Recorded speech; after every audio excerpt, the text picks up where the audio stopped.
नमस्ते दोस्तों, welcome to Vegan Diaries. Vegan Diaries में आपका स्वागत है। ये प्लेटफॉर्म आपसे शेयर करता है शाकाहारी भोजन के बारे में जानकारी। हमारे होश ही उड़ जाएंगे जब हमें पता चलेगा कि हम शाकाहार या फलाहार के नाम पर खा क्या रहे हैं, क्योंकि नवरात्रि आने वाली है और हम सभी भारतीय अधिकतर नवरात्रि का उपवास रखते हैं और इसमें फलाहार ही खाना पसंद करते हैं। तो उसी नवरात्रि के सात्विक भोजन के बारे में मैं आपसे बात करने वाली हूँ। और फलाहारी शाकाहारी जो लोग हैं उनको ज़रूरत है सावधान होने की। जानिए कौन कौन से खाद्य पदार्थ हैं जिनको हम शाकाहारी समझ के खा रहे हैं, वो शाकाहारी नहीं है। हमारे रोज़मर्रा के अनेक खाद्य पदार्थ जो दिन भर हम बाज़ारों से ख़रीदते रहते हैं वास्तव में शाकाहारी नहीं हैं। और दिक्कत ये भी है कि पैकिंग पर यह लिखा नहीं होता, और पैकिंग पर आश्चर्यजनक बात यह है कि हरा डॉट लगा होता है, जिससे हम सोच लेते हैं कि ये हरा डॉट है तो ये वेजिटेरियन ही होगा।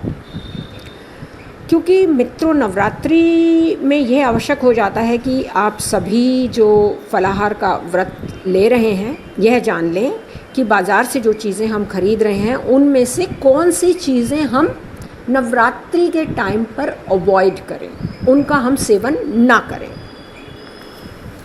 क्योंकि इन घटकों के बारे में हमारे पास विस्तृत जानकारी नहीं होती, इसलिए हम अनजाने में ऐसी चीज़ें खरीद लेते हैं और खा लेते हैं।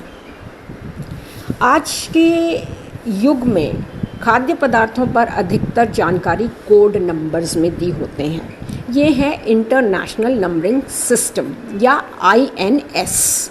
ऑफ कोर्स INS पे खाद्य नंबर क्या हैं और किस किस चीज़ के बारे में होते हैं एक अलग वीडियो आप लोगों के सेवा में जल्दी पेश की जाएगी।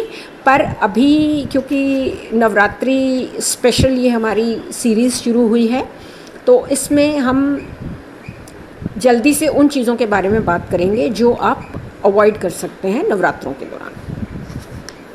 अब जो ये नंबर्स होते हैं, इनमें निहित जो फूड इंग्रेडिएंट्स हैं या खाद्य घटक हैं, उनके पीछे क्या है ये समझना ज़रूरी है, पर ये आसान नहीं है।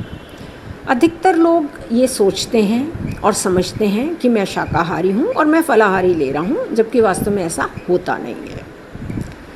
नवरात्रि के दिनों में बहुत सारे भारतीय लोग व्रत रखते हैं और इन नवरात्रि के व्रत में कुछ लोग केवल फलाहार ही लेते हैं, कुछ लोग केवल एक समय शाकाहारी भोजन करते हैं, और कुछ लोग जो व्रत नहीं भी लेते हैं वो नवरात्रि के दिनों में मांसाहारी भोजन, प्याज या लहसुन आदि के सेवन को नहीं करते हैं। तो इसीलिए कुछ ऐसी चीज़ें जो हमारी रोज़मर्रा के जीवन में हम इस्तेमाल करते हैं पर हमें पता नहीं होता, वो इन चीज़ों को भी लेके बनी हुई हैं। तो उन्हीं के बारे में इस वीडियो में आपसे बात की जाएगी।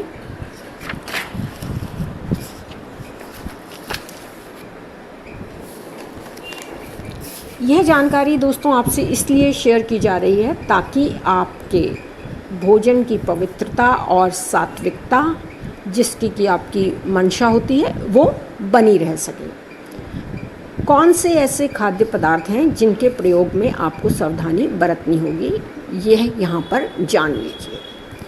अब क्योंकि बात नवरात्रों की हो रही है, फलाहार भोजन की हो रही है, तो सबसे पहले हम बात करेंगे एक ऐसी वस्तु की जिसका कि हम हर दिन इस्तेमाल करते हैं।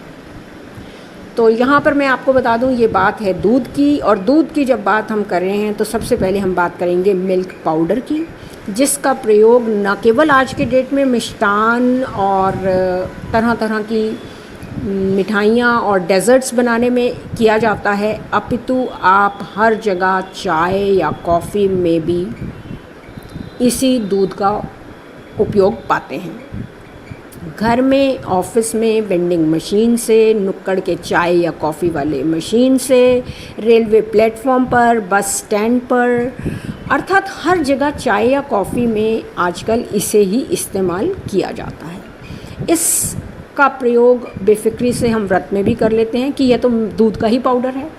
लेकिन आपको बता दें कि जो भी प्रोसेस्ड फूड हम बाज़ार से ख़रीदते हैं, फिर वो चाहे मिल्क पाउडर 100% प्राकृतिक जूस भी क्यों ना हो, सभी प्रोसेस्ड खाद्य पदार्थों में उनकी आयु यानी कि उनकी शेल्फ लाइफ बढ़ाने के लिए व उनके क्षय को रोकने के लिए यानी कि उनकी डिके को रोकने के लिए कुछ खाद्य घटक मिक्स किए जाते हैं।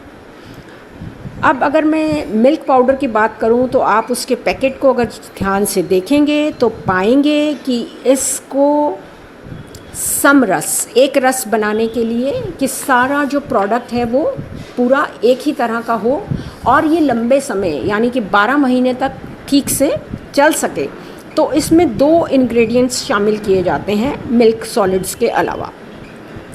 तो इसमें 4 टोटल इंग्रेडिएंट्स हैं। फर्स्ट है मिल्क सॉलिड्स, दूसरा है शुगर, तीसरा है मेल्टोडेक्स्ट्रिन और चौथा है स्टेबलाइज़र 3393।